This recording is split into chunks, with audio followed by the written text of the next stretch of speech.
гостинката. Сега е време да им посакам добро утро на Сузе на незината гостинка. Добро ви утро, мои дами. Добро утро. Само и да ја представиме гостинката. Знаете дека веќе во Петоците овој термин е резервиран за гости од Аџиба Демсестина. Ова утро овде со нас е Дијана Мариновска, магистер по физикална терапија во педиатрија. Добро ви утро, ке зборувате за сколиозата со оглед на тоа што е месец на сколиозата, така? Да, покрај сколиозата ќе ги опфатиме и се разбира третманите со предвремено родените бебиња, а јуни е месец за превенција против сколиозата, така да ќе се надополнуваме и за едното и за другото. Ти благодарам многу. Повелете. Едно официјално добредојде од мене, Дијана, не сте прв пат и верувам дека и овој пат ќе успееме на нашите гледачи да им дадеме корисни совети, да ги подсетиме за тоа ако одамна ни направиле преглед на своите деца, а во случајов и за предвремено родените бебенца, кога е потребна физикална терапија, вие имате до успешна пракса и добри резултати. Верувам дека и денеска ќе споделиме исто такви. Ајде да започнеме од јуни, месец за превенција на сколиозата. Зошто ни се случува, имам некои информации дека ни се случува епидемија на сколиоза во нашава земја, неофицијална.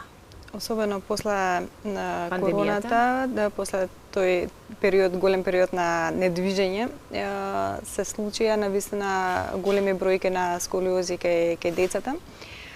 Децата се во развој, значи се многу осетливи доколку нема движење и тоа нели покажуваше во многу сфери од развојот, но и кај развојот на телото во искривување во рбетчата. Недвижењето, значи главната причина се покажува дека е недвижењето.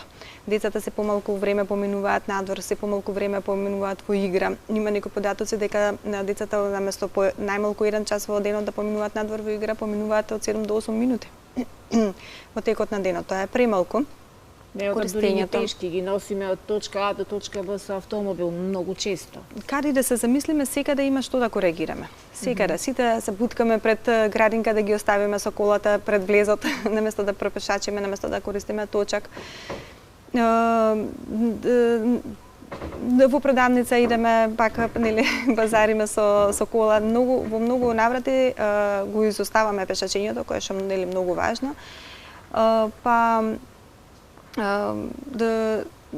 Како да кажам, користењето на електронските уреди и тоа допринесува. Децата многу време поминуваат на уредите кај што се во некоја неприродна позиција, лежат нели искривени, и тоа со часови, тоа влијае многу повеќе отколку на физичката активност, нели што ја нема. Дури кај некои деца кои што велат родителите, децата вежбаат, идат на 2 пати неделно, 3 пати неделно идат нешто прават, тоа е по 1 час, 2-3 пати неделно по 1 час и не е доволно за децата да имат еден правилен развој. Многу повеќе време поминуваме во недвижење, во еднолична позиција, отколку што се движиме. Така. Споменавме дека во Аџиба Демсестина имате многу поволни пакети наменети за предвремено родените бебиња. За нив ќе проговориме, се разбира, и ќе ги споменеме, но еве кога веќе имаме сколиозата и најмалите пациенти со кои вие секојдневно имате контакт, може ли да се роди бебе може ли сколиозата да биде вродена? Да, се разбира, хемивертебрата е еден случај кај што може да направи сколиоза понатаму во моментот, па и во раниот развој може. Но како се развива, така се зголемува нели тогаш сколиозата, како се развива бебето. Има и такви случаеви, значи има случаеви кај што настанува потоа кај церебрална парализа, например, настанува потоа од невролошки причини сколиозата, но најчесто 90% се причините непознати, ама поврзани со недвижењето. Со малиот престој надвор, краткиот престој значи на отворено, на сонце, недостаток на витамин Д. Со какви предизвици, со какви пречки се соочува предвремено роденото бебе и зошто му е неопходна оваа физикална терапија? Значи, во мојата пракса најчесто се работи за сколиози и за предвремено родени бебиња. Двете ги имаме во голем број, во зголемен број последните години. И исто така, значи, дури се зборува за 30% зголемен број на предвремено родени бебиња и тие се поминуваат помалку време во идеалната средина, нели, во стомакот на мајката. Поидеално не може да биде таа средина. Последните месеци од бременоста се развиваат мозочето, се доформува развојот на мозочето, на кожата, на белите дробови, па така едно бебе кое што ќе се роди порано има недоразвиено, значи мозоче, бели дробови, што има потешкоти со дишењето, со потоа навасувањето на развојот, невролошкиот развој. Па физикалната терапија ќе биде поврзана со тоа. Оштетувањата што настанале од тоа што бебето не земало воздух кога ќе се роди, оштетувањата што настанале од крварењето во мозочето што се случува исто често, многу често кај порано родените бебиња. Па се осликува како да користи едно раче повеќе бебето, како да се врти повеќе на едната страна. Потешкоти да почне да фаќа, потешкоти да почне да седи, потешкоти да почне да лази. И сето тоа го опфаќа физикалната терапија за бебиња. Всушност пакетите за овие предвремено родени бебиња што се направени по теркот на сите држави кои што се имаат напредна физикална терапија за бебиња, физикална терапија за бебиња. И затоа што веќе сите методи што се познати ги работиме и за сколиозата и за предвремено родените бебиња, се може да се добие во нашата институција и сега и овој пакет со кој што правиме 10 терапии во 5 дена, значи две терапии во текот на денот, интензивни во кои што ја обучуваме мајката за да може да ги прави дома, од прилика на месец и пол зависно од состојбата на бебето, еднаш во тој период и да се наменети за тие што живеат подалеку, затоа што сега патуваат од сите градови од Македонија, патуваат луѓето тука, па и од странство имаме што ни патуваат од другите држави и мислам дека овој пакет е идеален за нив. Колку се пријатни, колку се имали простор таму да се дискутира за евентуална болка кај малите бебиња додека се прават овие терапии? Болка не, но бебињата па и никој не ќе да го тера да прави нешто со сила. Сите бебиња плачат и тоа се стимулации кои што го тераат нели бебето да направи одредени движења кои што вообичаено не би ги правило. Иначе сите па и бебијето сака да се лежи, да ќе дојде храната, ќе го земе мајката, ќе го побушка и тоа ќе се заспие, нели? Потоа тоа ќе биде во круг и сите сакаме некој таков полесен живот, но бебето треба да почне нели да се осамосталува, не може цело време да биде во раце, да лежи на грбче, така да тоа е за доброто на бебињата. Ние никогаш не ги форсираме бебињата, кога ќе прецениме дека едно бебенце ќе може да наваса, може и малце покасно, но ќе ги наваса целите за развој, во развојот, тогаш и не форсираме. Може ли нетретираната сколиоза од рана возраст да направи подоцна други компликации? Ако зборуваме за идиопатската сколиоза, па и во секој случај ќе направи компликации, нетретираната, да. Зависи сега, значи, шрот методата што ја користиме за сколиозите е само за идиопатската сколиоза. И не се би ја коментирала, затоа што нели во најголем број и можеме да промениме многу работи тука, ако се фати на време. И најважно е да се фати на време, значи да се почне рано. Ме радува што се повеќе родители доаѓаат кога едва да видиме дека има нешто, ама тргнало да биде сколиоза и тука да го спречиме. Затоа што подоцна веќе и дури да стопираме, успех е да стопираме сколиозата да расте. Не да отидеме да намалиме, туку да стопираме само. Може ли трајно да биде излекувана? Може, ако се фати на време, ако се фати во почетоците. Да. Затоа се прават и тие кампањи, затоа еве и во овој месец јуни јас претпоставувам дека има и се уште ќе има уште простор за да се дискутира на оваа тема. Превенцијата е нешто за кое што се погласно се зборува сите овие години наназад.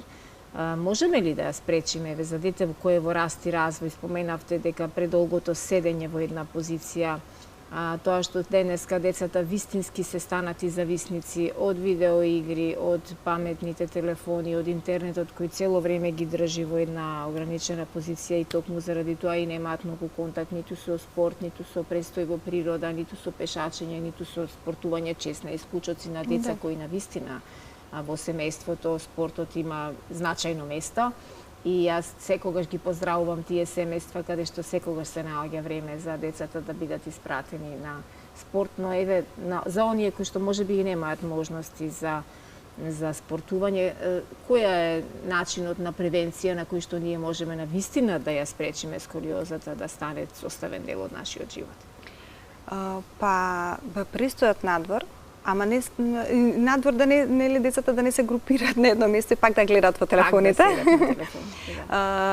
Затоа што тоа многу често го гледам во парковите, но играта, неструктурираната игра. Тоа значи непредвидени движење, брканиците, криенките, сега прскалките со вода, прскање со вода, значи тие движења што се непредвидени, нели кога бегаш цик-цак, па нераментеран, треба да поскокнеш, да внимаваш да не паднеш. Па и да паднеш не е страшно. Сметате ли дека доволно е застапено физичкото образование во училиштата или дека недостига? Има нешто што недостига заради што децата и не го третираат тој предмет како некој важен предмет. И често се заменува и со некој друг предмет. Се работи нешто друго на часот. Многу често кажуваат дека тоа се случува, ќе се фрли една топка на децата, на машките, посебно машките може ќе играат, женските таму пак ќе се. Ако сакате, ако не морате и тие седат на страна на телефони сите. Многу од многу аспекти може да се погледне ова, висината на клупите во училиштата, тежината на ранците. Тежината на ранците е нешто што навистина сакам да напоменеме. Наместо да се олеснуваат тие ранци, тие од година во година стануваат се потешки и е нешто што навистина па и нам возрастните ни прави нелагодност да го износиме тој ранец ако треба да бидеме поддршка на нашите деца. Како правилно е како физиотерапевт, магистар, како правилно се носи ранецот, зашто помалку да се оптеретува грбот? На двете рамена. Да почнеме од тоа, да двете рамена. 10% од тежината на детето може да носи на грбот, повеќе не. Така да тие работи ќе мора да се запазат и никој не ги запазуваме. Децата многу често имаат едно фраерско стоење, фраерско одење, каде што нели ранецот е на едната рака, па и стоењето на едната нога. Или се влече сега во поново време гледаат да е со тркалце за да се влече. Па може и таа ќе биде и подобра варијанта ако се распоредува на двете раце. Гледам има еден општ коментар сега од тренерите по спортови кај што кажуваат дека децата и не знаат да одат, навистина не знаат да одат, ги влечат нозете, не ги дигаат. Можеби тоа придонесува затоа што одат цело време по рамни улици асфалтирани кај што немаат причина зашто да ги дигаат, знаат дека тоа е патот, нели? И после имаме деца што често паѓаат, што се трапави, па да, значи треба да се оди по нераментеране, на него водно многу идеално за вежбање на тие вештини. Имаме како да превенираме. Така. Сколиозата пак ќе се навратам на нејзе е деформација која не треба да се игнорира. Може ли да видливо да се забележи? Има ли вака лаик како мене, да речеме, некој кој што не е во оваа област, може ли физички да се забележи на грбчето на детето? Па најчесто нели родителите се лаици, не се сите доктори и медицински лица, па дури и доктори не се случува во тој период, сколиозата се појавува во тој период кај што децата почнуваат да се кријат од родителите, да немаат толку нели контакт, да не се толку веќе блиски, како да кажем, почнува пубертетот некако. И многу е тешко родител да забележи, но ако го видите детето дека веќе подолго време е неактивно, ако има повеќе од еден час кој што не е во надвор и да игра, тогаш треба да се вклучи алармот, да е грбчето да го видиме, ако етното раменце е повисоко, ако плешките се испакнати или едната плешка повисоко, пониско, па дури некогаш изгледа и како ногата како да е пократка, од што има искривување во колокот од сколиоза. Кога ќе се наведне детенцето, ако има грбка на едната страна, тоа веќе и во понапредна сколиоза, но тие се некои знаци кои што може родителот да ги забележи. Тогаш е најдобро да се отиде на ортопед, да се установи ризикот од сколиозата, значи дали има во фамилијата некој што има сколиоза, па детето би можело да има сколиоза од поврзано со генетскиот фактор? Да, имаме и наследни сколиози, да. И ќе се одреди дали тоа дете во некоја почетна сколиоза ако е, дали ќе биде за третирање со физикална терапија или ќе се третира само со некоја зголемена физичка активност. Така, верувам дека и момчињата и девојчињата се во некоја иста мера подложни на сколиози, иако момчињата од мали некако се повеќе активни и вклучени во спортски игри, фудбал, ракомет и така натаму, кај девојчињата пак балетот си игра една огромна улога и мислам дека балетот е нешто што нив многу повеќе ги интересира, но има тука еден друг феномен кај девојчињата во периодот кога стануваат поголемки и кога почнуваат да растат градите, тука девојчињата природно го подвиткуваат телото и грбот и мислам дека еден добар процент на девојчиња во таа возраст имаат некако искривување. Имаат искривување. Каква е препораката за нив? Охрабрување, нели? Тоа е чувствителен период, охрабрување, зборување со децата, нели тоа не е нешто од кое што треба да се срамиме, но е чувствителен период и физичката активност дава и самодоверба, физичката активност го развива мозокот, значи докажано е дека физичката активност кај децата дава подобри резултати во учењето. Тие што ги споменав, цикцак движења, непредвидени движења ги зајакнуваат нервните патишта, центрите во мозокот кои што после те учи како да реагираш во различни ситуации, да се снаоѓаш. Така да физичката активност од повеќе аспекти, па и подигнување на самодовербата ќе помогне за некако целокупно да го решиме проблемот. И еве на крај ќе се навратиме повторно на пакетите за предвремено родените бебиња. Има ли доста такви случаи во нашата земја? Имаме премногу деца, значи зголемен е бројот на предвремено родените бебиња. Од кои причини мислите дека е зголемен? Па од различни причини, нели, кои што не се во мојата сфера, нели, проблем. Но сигурно се вршат некакви статистики, некакви истражувања на таа. Помалку во нашата земја. Нели, ама и децата ги кога се порано родени, родителите ги чуваат премногу. Ги пазат од што се мали, но треба да се пуштат децата да се развиваат. Ако се предвремено родени бебиња, само го следиме развојот како што е нормално за секое дете и мора да се пушти тоа дете. Иако поминало, многу често родителите ме кажуваат ова дете помина премногу за јас сега да го ставам на стомаче и да го слушам како плаче затоа што не сака да биде на стомаче. Но мора да го пуштиме затоа што детето треба да се развива и кога ќе прецениме нели дека е во ред се, не му правиме ништо лошо, тогаш само го стимулираме развојот. Треба да се гушкаат бебињата, но не премногу и треба нели да знаеме колка е доста. Сега веќе е време нели за стомаче или време е за таа вежба, но понатаму продолжува гушкањето.